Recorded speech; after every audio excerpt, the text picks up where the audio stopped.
Well, welcome everybody. All you OPRA board members who do not present at these, the pressure's on now. I mean, we have two going at it. We're really happy. Michelle and I are really happy to talk to you today about culture. And it's kind of a dirty word in one way. When you're talking with fellow CEOs and you say, hey, Sarah, your culture is not doing, at work, it's time to change. It's not the easiest thing to hear, but it faces all of us. And it's just not leaders of organizations. It's HR directors, it's program coordinators, it's DSPs. We all play a part in our organizational culture, right? So we're going to talk about that today. But the first thing I want to do, because, this is the first time I've seen a lot of you in almost 2 years or a year and a half, is to say you made it this far. We all made it this far. And I think we deserve to give ourselves a hand for that. So just take a real deep breath. And as we go through this, we're going to, of course, if you've ever heard me talk, I do a lot of theory. So we're going to go through some theory on organizational culture, see what the experts, so-called experts, say on what is an organizational culture. Then we're going to follow that up.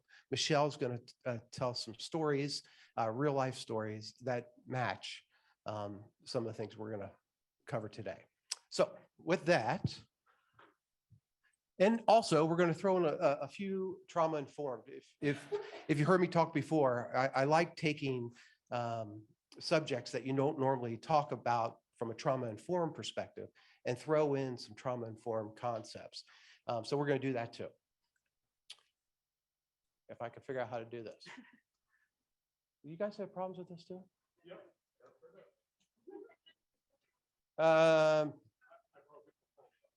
Should I just say next slide? You're going to do it? Thanks. Okay. So what we're going to cover today is, first of all, we're not experts in organizational culture. Let's just get it right off. We don't claim to be. Okay.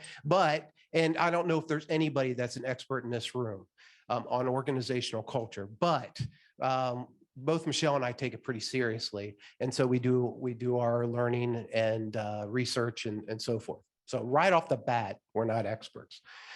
We're going to learn about what is organizational culture, different definitions, what are strong cultures and weak cultures, what are some examples of organizational culture, and never forgetting your why. I would be remiss if I did not bring this back to our why. If you're not familiar with our why, it's a Simon Sinek concept.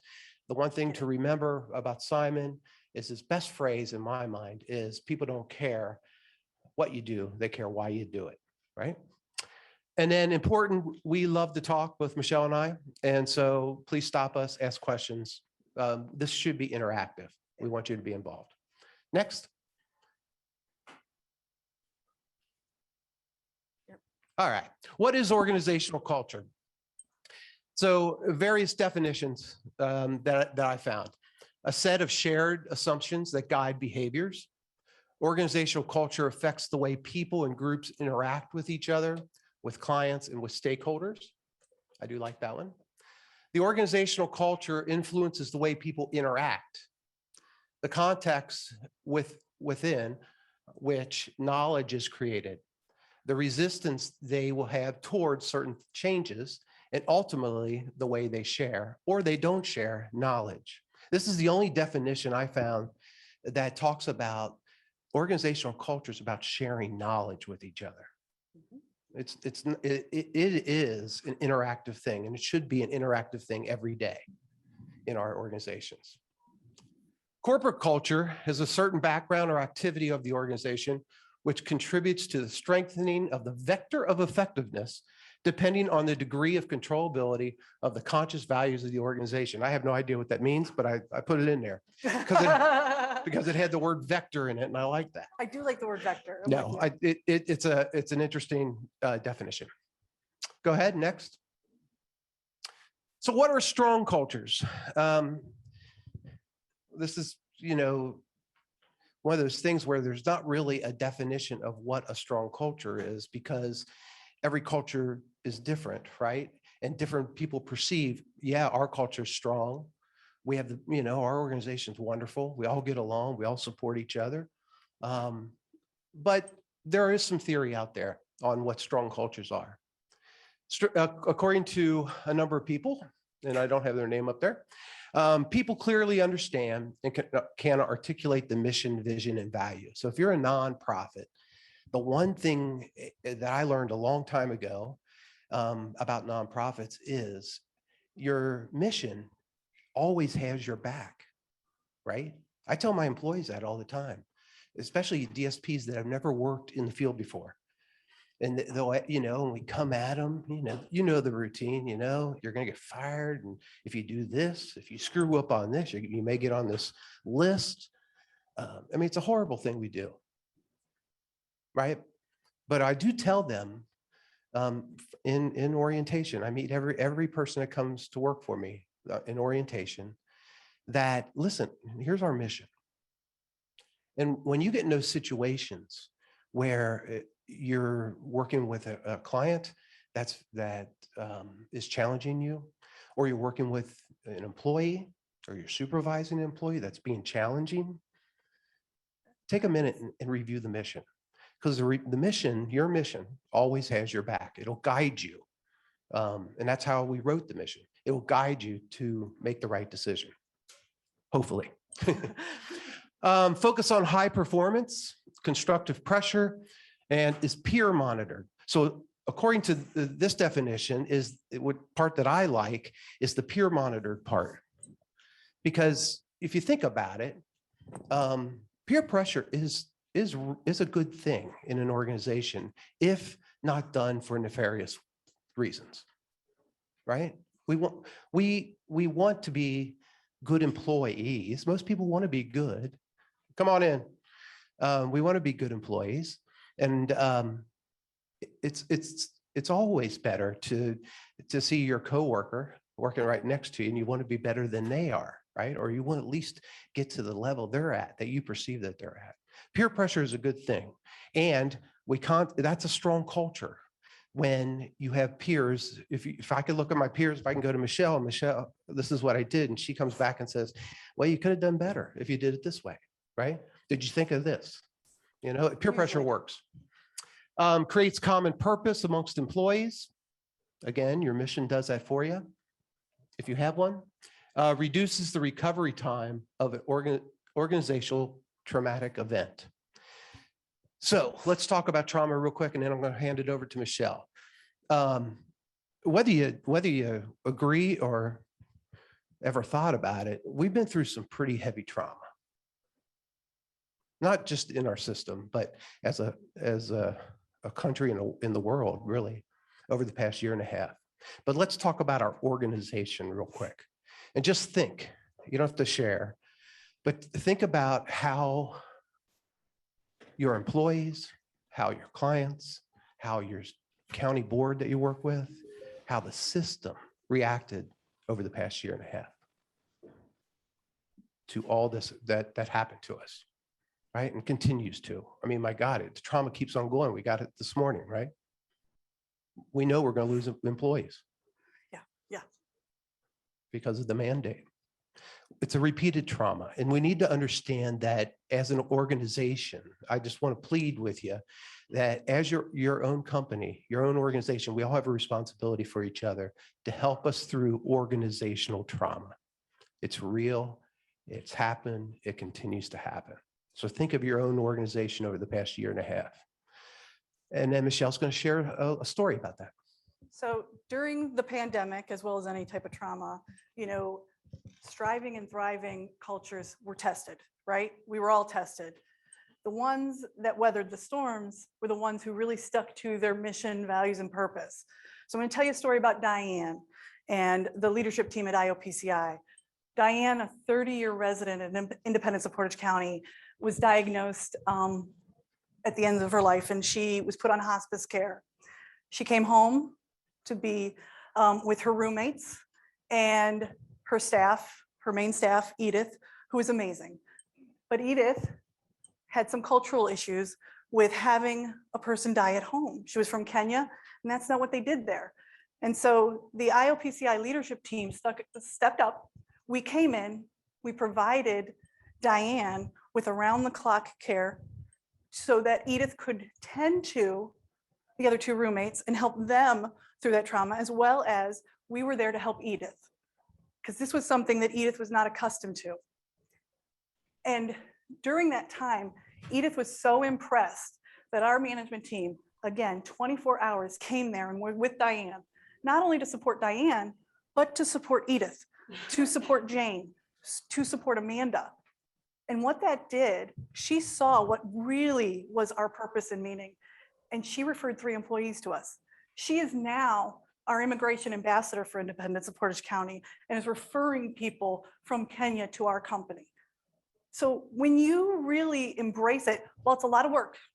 I'm not going to say I had sleepless nights those 5 days that Diane was home, but it also showed how much we care, what we really value, and that meant the world. So not only by doing that for Diane, we did that for Jane, Amanda, and Edith.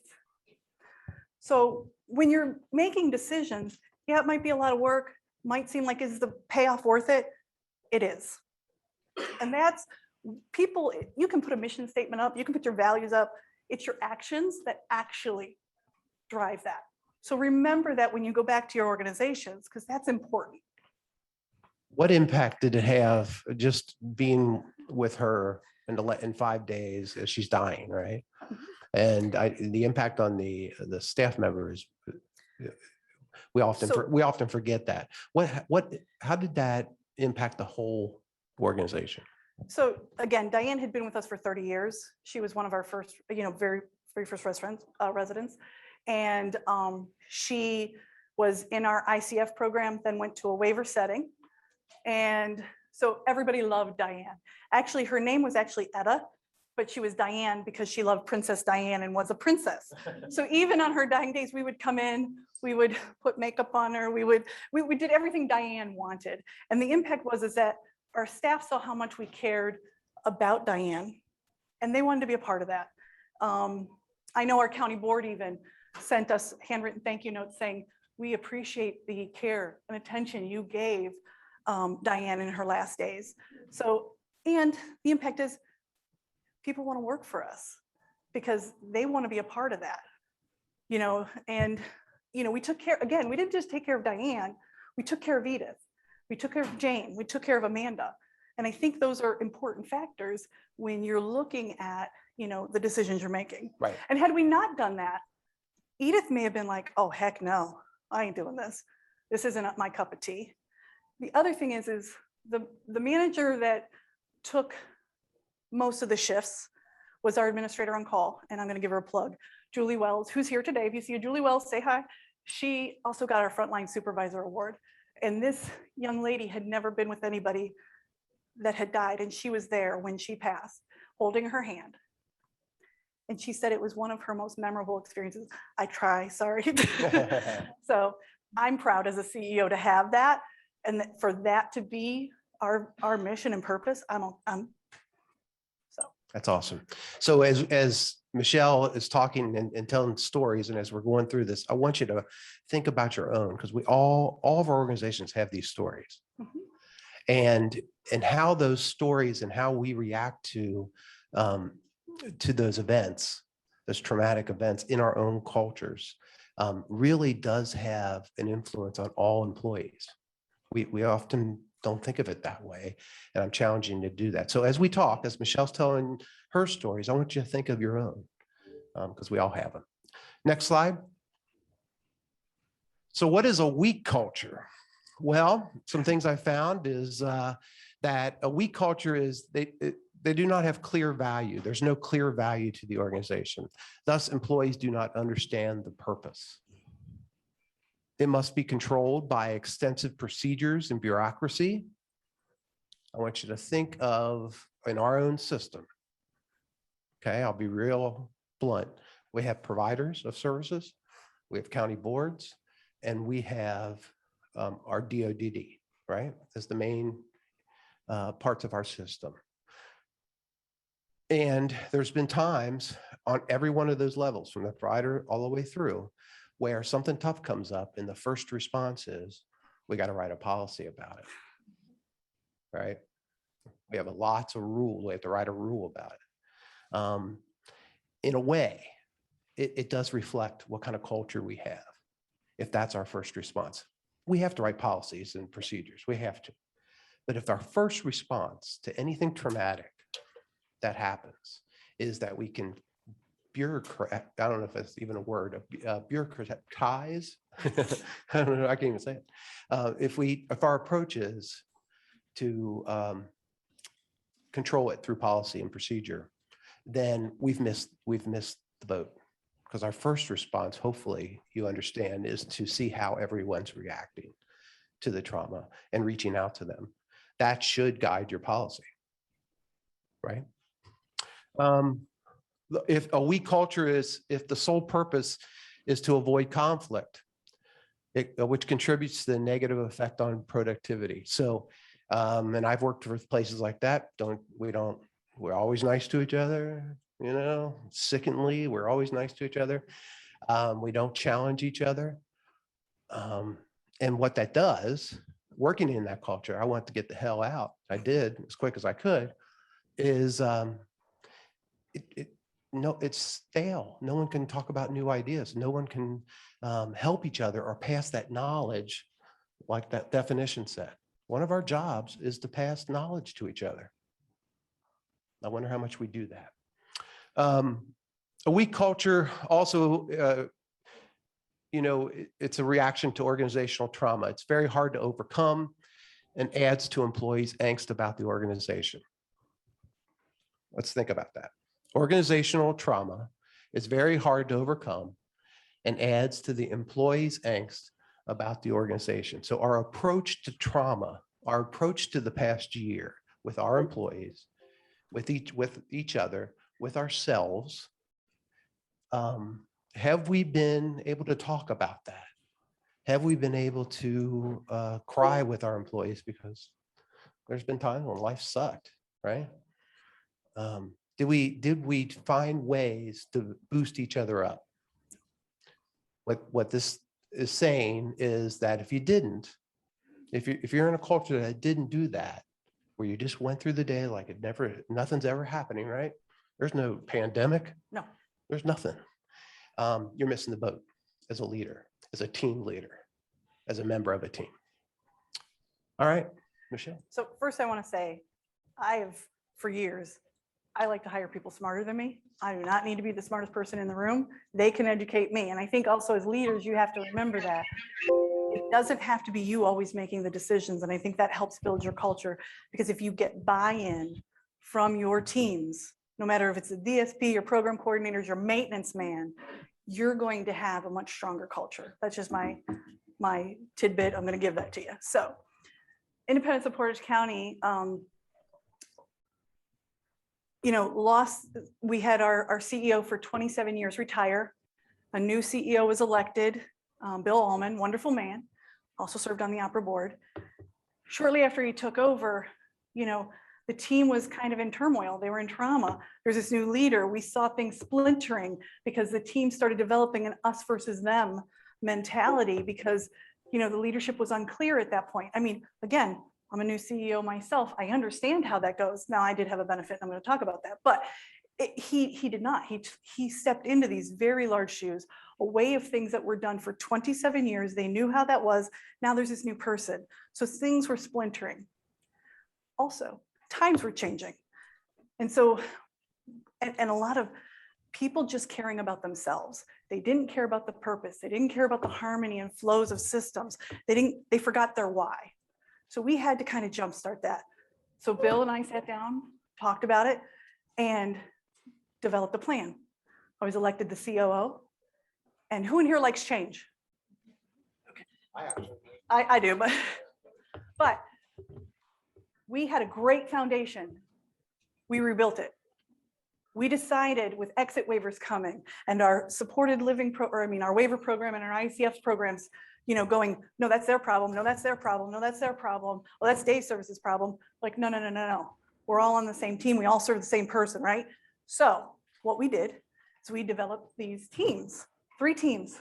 And on each team, we had a program coordinator, QIDP, and then underneath it, that person had 2 ICFs and 2 waiver services. And that's their service delivery. There's 3 of those. Why did we do that? Exit waivers were prevalent. That way people knew coming out of the ICFs, they would know both systems. Respite services, love respite services prior to the pandemic. Respite services, they would know and they'd be able to say, hey, Jane's having a hip replacement. Can she come stay at the Cleveland Roadhouse on my team? And that team could work it out. And they understood the lingo because we all have different lingo, even within our same system, right? Day services has this, ICFs has this, waivers have this, Portage County, or the Board of DD has this, so everybody could understand and then also develop those relationships. And what does that do? Better service delivery for the people we serve. Okay. Right. So, but again, everybody loves change, right? How well do you think that went over? Because we've done the same thing for 27 years. And it worked. Why are we changing it? Lost 75% of my management team. Oh. Yeah, 75%. I learned a lot in a little short period of time, worked a lot of shifts. But that's also gave me some street cred because I'm willing to do this with you guys, okay? It worked. It worked. They were stronger, they were better. And that's one of the reasons why we were able to weather a pandemic. Not saying it was easy, but it worked. If we did have that one valuable resource of a DS or asset of a DSP, it's a little much now during the pandemic. I'm not going to lie. I can reflect and look on that, but it's working. They are stronger. They help each other. They talk to each other. They work. Our waiver site and our ICF sites work in each other's houses. So what did that also do? It gave me continuity of care. Yeah. Again, better care for my individuals when a pandemic hit. So sometimes thinking outside that box, sometimes making those changes. The other thing we saw, people who were really committed to better, fighting for better, stayed or stepped up. And that's what you want. Great. Just my 2 cents story is, again, it's an obvious one. When there's new leadership, and maybe you've experienced this in an organization, it's a traumatic event for the staff, right? So I've been at OVRS for 8.5 years. When I came in, I followed a guy that had been there for 40 years and was the founder. Many of you know him. He's a good guy. But I came in with a different agenda. And to cut to the chase, because a lot of you heard this story in advanced class, but I made a lot of mistakes. I made a lot. I had a number of people pissed off at me right away. And those, but I kept my values and made it through, but I made mistakes by not acknowledging their values. I didn't have that communication about a traumatic event. I didn't see it as trauma, but it was for them. It was. And we have those every day in our organizations. And the point from the stories is to acknowledge that it is traumatic for somebody. They're going through it. You may not agree with what they're doing, but talk about it. Don't be afraid to talk about it. Don't ignore it because it'll only blow up. It did for me. Next slide. All right, I'll go real quick through this. Some examples of weak culture is a thing called workplace bullying culture and passive defensive culture. So workplace bullying basically is when management offload aggressive emotions onto their subordinates so to bring employees in line with the organizational desired behavior. We know this. We've all had this at one point in our careers. Supervisors may feel that they have the explicit or implicit blessing to bully employees when the same tactics are used on them by upper management. So if in my case, in Michelle's case, in your cases, it goes downhill, right? How you treat the people you're supervising, they're going to treat the people they supervise the same way. So it really does start at the top there. Employees who are bullied into compliance will often repeat the same behaviors when pressed into difficult situations with clients. think we all have examples of that. Workplace bullying can trigger past emotional, physiological, and behavioral responses in employees. So back to the trauma part, right?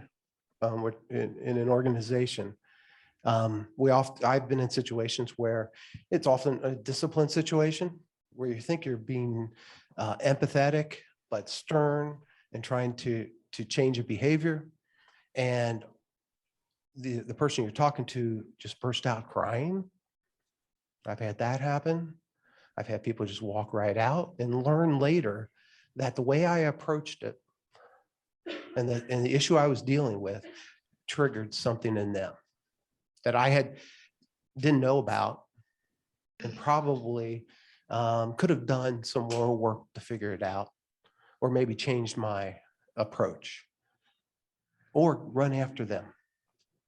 There's nothing wrong with running after them and say, what happened here? Did I say something? Did I do something wrong? In those cases, I didn't. I let them go. And that's on me. So we all have managers that we think are the best, right? You think about them, think of them in your head. So I'm going to tell you a story about Shelley. Shelley was a seasoned senior manager. She was knowledgeable. She was personable. She knew the regulations. She was organized. She was so thorough when she would train her new management team or new managers coming on board, right? So then why 12 to 18 months later were they leaving? Why? Because she decided to lead by bullying.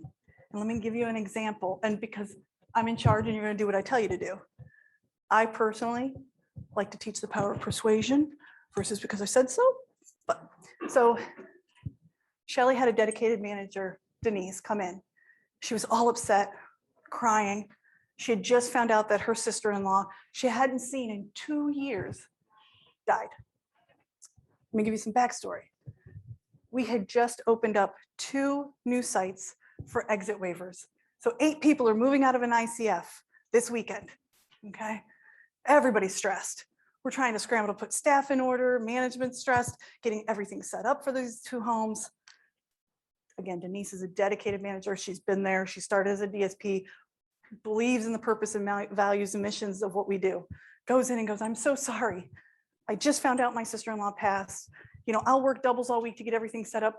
But if I could leave Friday after work, I'll drive through the night. I can make the service and then I'll leave Sunday and be back first thing Monday morning. Think about what your answer would be right now. What would you have said to her? You don't have to say it out loud, but what would you have said to her? Let me tell you what Shelley said. Well, you're really putting your team in a pickle. For somebody you haven't seen for 2 years, you understand that we're opening up a new site. We need all hands on deck. But you make that decision. You let me know by the end of the day so I can, take care of things. Turned around and walked away. I didn't find out, just for the record, because I did not find out about this until after this manager had left, because I might not have been so nice. So that weekend, all management team, including Denise, worked doubles. Where was Shelley? She wasn't there. So tell me why her management team left after 12 to 18 months. After we invested, I'm telling you, the training she gave them, she was a smart cookie. She was a smart cookie. But that's how she led. And when we found that out, no wonder we were wasting so much time and energy, where I'd rather have a disorganized manager that at least showed some empathy. That can break down your culture. And that she led by bullying and guilt. Don't do that. Thanks, Michelle. No problem. Next slide. Thanks. Passive defensive culture. What is this? It's focusing on personal needs versus the organizational success. To fulfill the need to be in charge, one tends to focus on another employee's weaknesses or are overcritical of others. It's dictating versus guiding. Michelle gave a good example of that. Focusing on being seen as the expert to the point of sabotaging coworkers or subordinates. Focusing exclusively on details and intolerant of mistakes. Setting the bar so high that no one can achieve success. How many times have we seen this happen in our own organization? Hopefully you're thinking about your own history here. And this is interesting. I found this interesting. Are policies of the organization written in such a way that they passively trigger staff to ignore, defy, or add to the overall anger toward the organization or leader? Do we think of that when we write our policies? Hopefully we do. Does Dodd think of that when they write a rule? We're all in this together, and we're all in the same. If you look at the definition of organization, county boards, providers, and Dodd are an organization. So think about how we treat each other and the trauma involved in that. Can be extremely traumatic, passive defensive culture, extremely traumatic to the employee, and possibly result in complex trauma, denial, numbing, disassociation, and rage can result. When do we end this thing? Rachel, when do we end? Okay, good. I was gonna say, I think we have time. And I just have to put for the record, I was not referring to Shelley Wharton from Society. I just got a text message and it was not very nice. It was a made-up name. Yes, it was a made-up name. All right, next slide. Much love, Shelley. Strong culture examples. This is from Robert Cook. Some examples of constructive culture, which focuses on achievement, self-actualizing, humanistic, encouraging, and affiliative. Affiliative? I don't know how you say it. So what is that? What is achievement? It's pursuing a standard of excellence. Outcomes are linked to the employee's effort rather by chance, thinking ahead and exploring alternatives before acting, learning from one's mistake. Next. Self-actualizing, based on the employee's needs for personal growth, self-fulfillment, and the realization of one's potential, demonstrating a strong desire to learn and experience things. Creative, yet realistic. I like that one myself. Humanistic, encouraging, helping employees to grow and develop and to resolve conflicts constructively. Coaching or counseling others, providing employees with support and encouragement. Affiliative, how do you say that? Anybody? Affiliative. Yeah, say it like that. Yeah, is treating employees more valuable than things, having an interest in developing and sustaining pleasant relationships, making people something, making people part of the organization. Next. Something. What type of culture do you want? Here's the real rub today is this is all in your hands, right? Maybe you're not the CEO, maybe you're not the assistant director, maybe you don't have a lot of control over the whole organization, but I would concede that you do because you're part of it. But maybe you're and you lead a team. All right. What kind of culture of that team do you want? Because it really is up to you guys. And or look in your organization of what teams are really thriving and doing really great things and analyze that, because maybe that's something by speaking with them, you can bring back to the bigger picture. And again, you've already got that buy-in, plus you're doing another great thing because you're empowering them to be a part of the solution, Right. Which I think is crucial to a thriving culture. So some types of some other examples of culture that I found. Clan culture is a friendly workplace where leaders act like father or mother figures. I remember working in a group home at one time early in my career, and the group home manager was very much like this. I felt like I was working with my mom, and she acted like my mom, which wasn't bad. Everybody needs a mom. I can't say this word either, but this kind of culture is a dynamic workplace with leaders that stimulate innovation. A market culture is a competitive workplace with leaders that like hard drivers. They're constantly driving and some of us have worked in those. A hierarchy culture is structured and formalized workplace where leaders act like coordinators. That's from Cameron and Quinn. Next. Let's go a little bit into clan culture. When applied to company culture, clan is those organizations that are close-knit, work together as a community, and typically place their peers and employees' needs first. We see this in congregate residential settings or facility-based day array settings. So my example of the group home, I'm sure you guys have examples like that too. You do see this kind of clan culture there. Teams are tight-knit, supportive, genuinely care about their coworkers, the building they work in. They cover for each other, have others back. Can be very difficult to penetrate, however, the clan, often protecting the subculture they created and sees themselves as different from the organization. How many of those do we have in yours? I'm sure there is some. And that was ours that we changed. Right. Can overprotect the clan, which could lead to punishing whistleblowers or pushing out new employees. Next. This culture, Adocracy. Adocracy is a corporate culture based on the ability to adapt quickly to changing conditions. Adocracies are characterized by flexibility, employee empowerment, and emphasis on the individual initiative. They're attracted to the professional who thrives in an environment that they can control where and when and focus attention. In turn, they are evaluated on their effectiveness using this model. Rewards, bonus pay increases are tied directly to achievement of tasks, goals, and accomplishments.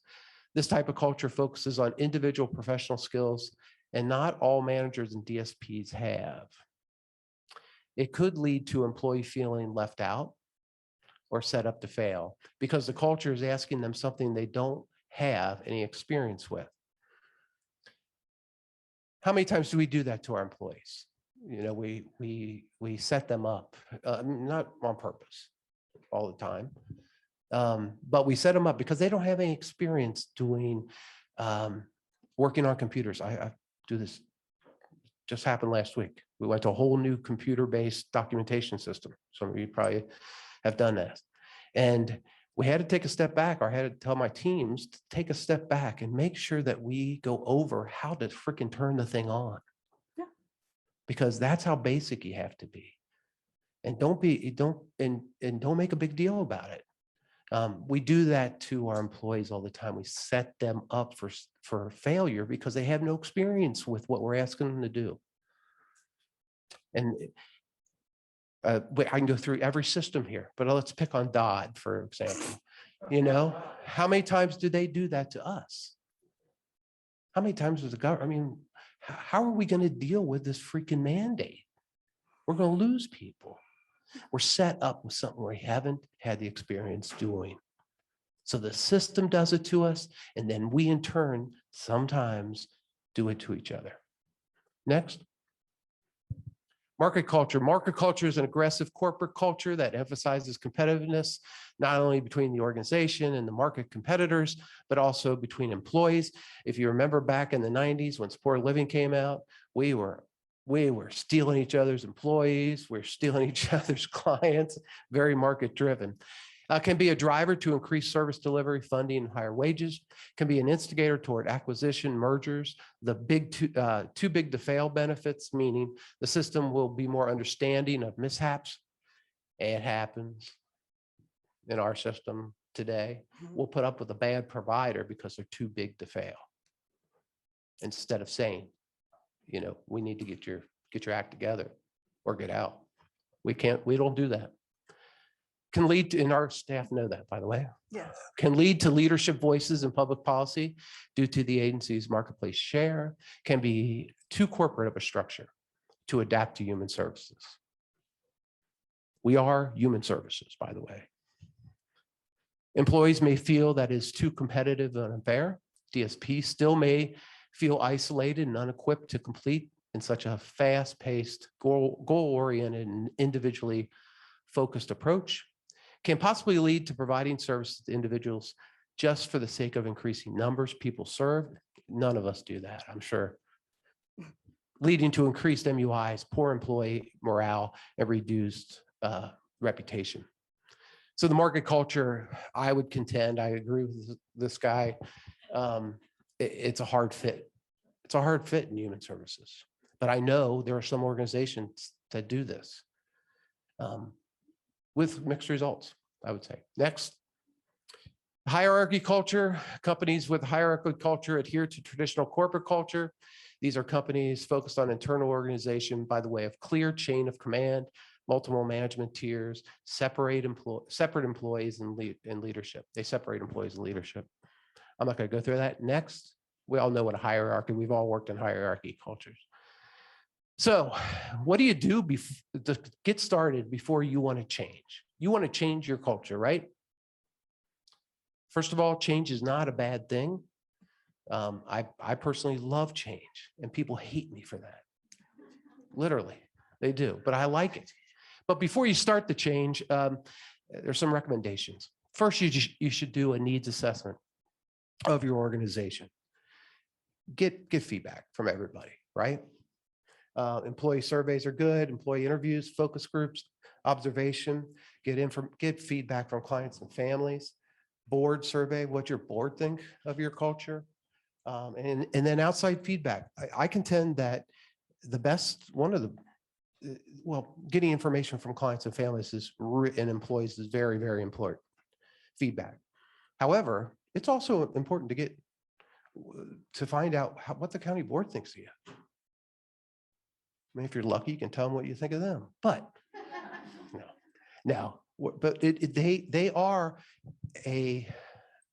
we're sharing the same client. We have the same clients, right? Yes. But they see from the outside how your culture is working or not working. And that's good feedback. And we should be open to that as leaders. And I think also being able to take constructive criticism on both parties. I know during the pandemic, my board called and said, you're skirting rights. And I said, yeah, my job is to see everybody on the flip side of COVID-19. I've never been through a pandemic. Like, what do you want me to do? And so we worked through it, but we had that open and honest communication. And so again, constructive criticism is not a bad thing. You That's can't right. take everything personally. And if your culture breeds that, then your employees are not going to take constructive criticism. If you can't take in constructive criticism from your management team and your DSPs, that's a culture that's not going to flourish. Right. All of us hate having DOD come to our homes and do I have licensed homes, so a lot they're supposed to come and do licensure, right? Well, I haven't seen them in 2 years. They haven't been out. There's no eyes on, and directors taking care of that, which is great.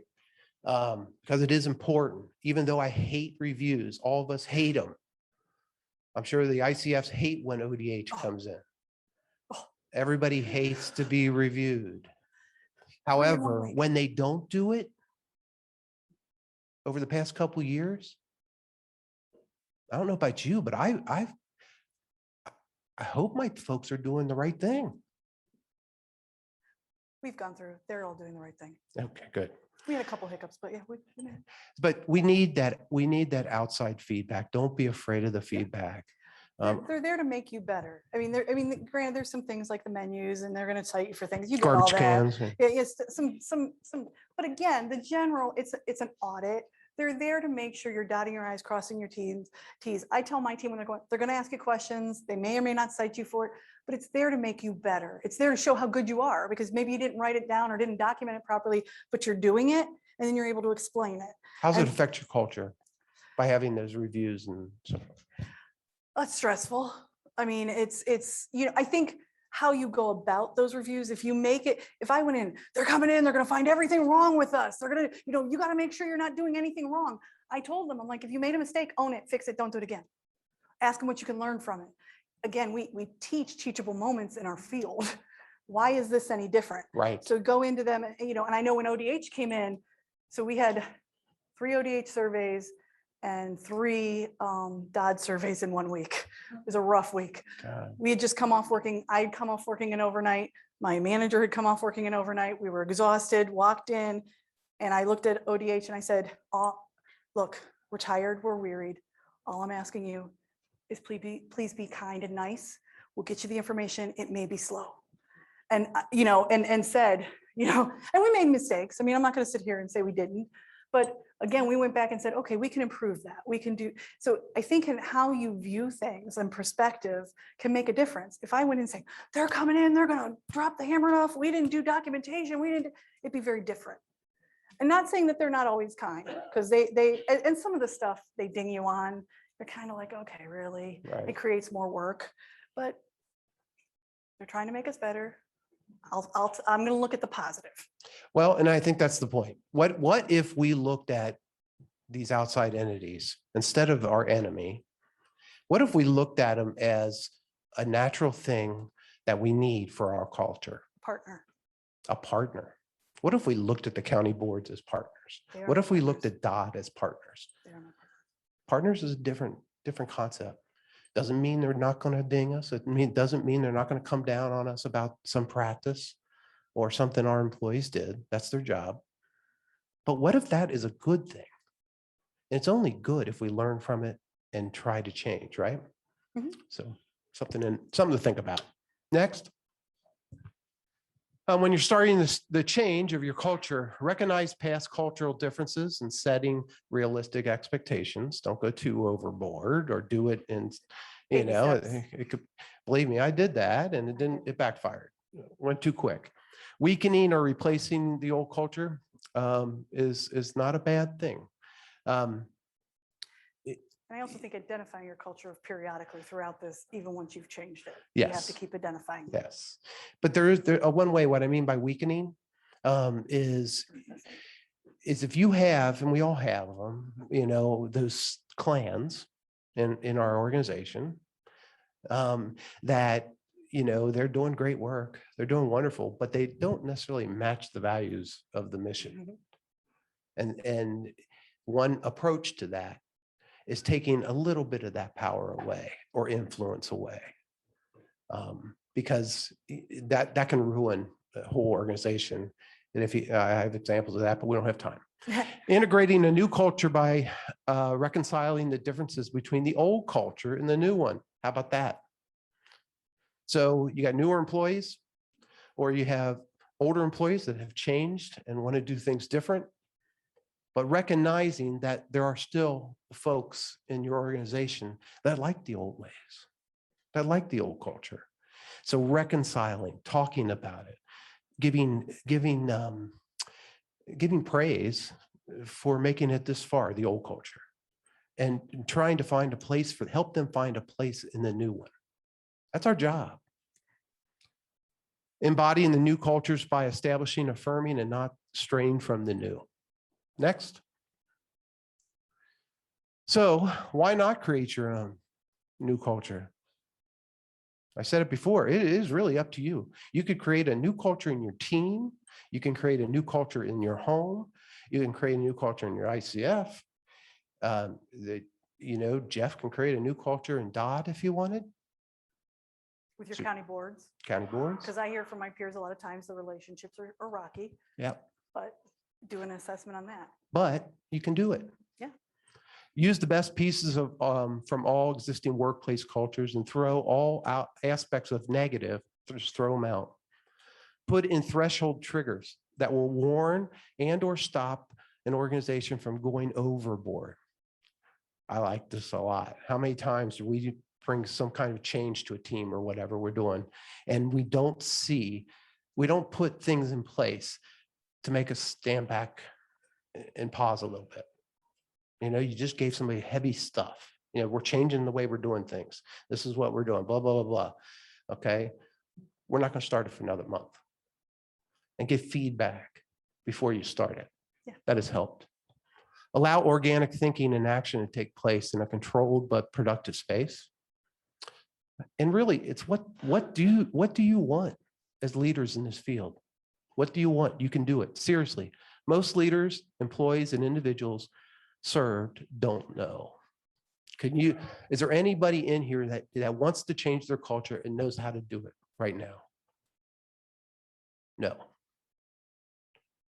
But the point of this whole talk is that you have the power to do it, and you can do it, and you can do it constructively, and hopefully be sensitive to the various triggers that can put you offline. And all of a sudden you created a weak culture when you really want to create a strong one. Next.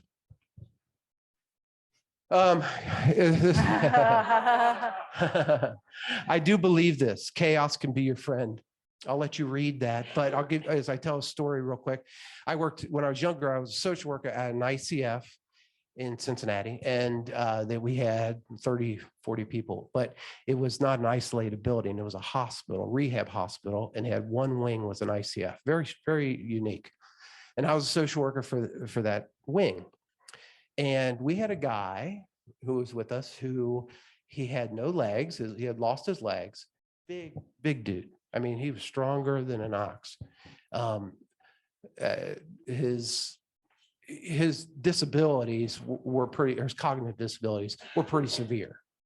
Okay, so he had major behaviors. No nurses would work with him because he beat him up. That's the guy with no legs. He can't move, but think about it. He would beat him up when they tried to give treatment or whatever to him. So one day it was almost time for the hospital administration, I say hospital, the ICF administration to kick the guy out because he's just beating everybody up. And this little psychiatrist, 5 minutes, this little psychiatrist who I worked with, he was going crazy one day, just throwing stuff. He beat up people, and they just closed the door on him. And this little lady went in. She goes, "I'll take care of it." We're all like, "What? You're gonna get your ass kicked?" You know, it's bad. She opens the door, closes the door. We hear no noise. She comes out about 10 minutes later, and she said, "He's fine. He's willing to get care." I go, "What did you do to this guy?" Now I'm thinking as a social worker, what did you do to this guy? You know, to report you. So she pulled me aside and she said, I was young and it was good. It was good. She said, "Jamie, what I learned as a psychiatrist is that when chaos is happening, it's the best time to make a change, to introduce a change." All I did with him was he was out of control. And I offered a different perspective that he could control. And he bought it. So when chaos is happening, and we could all view right now, today in our system is chaotic, this is the best time to change it. It is. If our day service program is everyone's telling us it's not the future, what we've been doing, this is the time to change it. If our residential programs are too isolating, we know it. This is the time to change it. It is chaotic. Our system is open to change. Open to it. They're not resisting it. Look what county boards, the relationship you have with your county board is so much different than it was before the pandemic. Oh my God. It's because they're open. They're open to change. Are we? God, I've never seen them so open. They don't know what to say to us. They have no answers. They're open to change. This is the time. This is the moment to do it. Just like the song, right? I'm not going to sing. Next. You want to go over this one? I'm doing a lot of talking. Okay. Just always observable, listen, reflect on culture. Organizational culture is reflected in the way employees perform tasks, set objectives, administer. But pay attention to job satisfaction. Is positively associated with a degree to which the employees fit into both of the overall culture and subculture in which they work. Organizational cultures may affect the level of employee creativity, the strength of the employee motivation, and reporting on ethical behavior. It has a big deal to do with, do people want to stay working with us, or do they want to go work for the company down the road? It just is. It's that simple. They love the clients just as much as we do.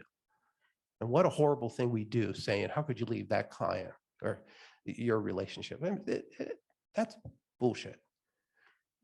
It really is. It's about what can we do to help change to make things work so you stay. Well, and one thing I do is when a new employee comes in, I'm like, we might just be a stepping stone in your journey. I'm okay with that. If you leave with a positive impact, you leave with a positive opinion of our field and our agency, I'm okay with that. You know, I'm happy. When we changed our structure, we were creating superstars. We knew that. We were creating people who are going to go and be SSAs, go to other organizations and be program coordinators or Qs. We knew that. in that structure because we had given them all the knowledge of the industry. But I was okay with that because then what that does is it gives me that culture of people want to come and be trained under us. And yeah, I may only get them for 3 years, but if I get 3 really, really good years, There you golden. go. Exactly. And just potential employees, people that Yeah. 1 minute, 2 minutes or 1? It doesn't, 2. Okay. Potential employees notice organizations that are thriving, that are doing creative stuff. We all know them. And your current employees will refer them as well. That's right. That's right. And so if you're doing the change and you're doing constructive stuff, it does pay off for people that want to work for that. And like Michelle said, let's have our expectations in order here. It's Yes. the days of saying that someone's going to stay with us for 6 years or 10 years or 20 years. Thank God for those people that are working for us for that long. But that's over. The younger folks aren't going to stay. So why not make them the best professional And they also possible? want to work at multiple agencies. I mean, that's another Yep. thing. They want to work for multiple agencies and have options. And that's not normal to us. We think of it as a competition. No, if I'm a good agency and they want to come work for me and they want to work with certain individuals, I'm okay with that. And often they come back. And they come back. Yeah. Yeah. Next. I think we're almost done. I'm on this Yeah, side. is there another slide? That's it. That's it. Okay. And then just lastly, because I always say this because I mean it, is when you're looking at your culture, it is always best to understand and remember your why. Because if you lose that, we should get out. We should get out of the field. Our clients pay our bills, pay our employees, pay us, right, to do a service. That's the bottom line. And we have all this stuff happening to us. If we keep that focus, we'll make it through. I really do believe that because we have to, guys. We have to. There's nowhere for anybody to go. We got to do it. So, Michelle, you got any final words? No, and your why is going to be tested as it has over the last couple of years. And it's okay, because I know mine has. Yeah, absolutely. I mean, there are days I've Jeez, sat in my every office day. going, I don't know why I do this. Why am and you know, then I pull up my big girl panties and I go out and do my job. But it's okay. You know, don't beat yourself up. It doesn't mean your culture is falling. It doesn't mean your agency's falling. It doesn't mean you're a bad person. Guess what that means? You're human, right? You're human. And you know, cultural changes are big and they're hard and they're dirty and they're messy. And they have to start somewhere. Yeah, and it's not going to be easy. So don't go in there thinking, oh, it's going to be rainbows and unicorns, because it's not. No. It's not.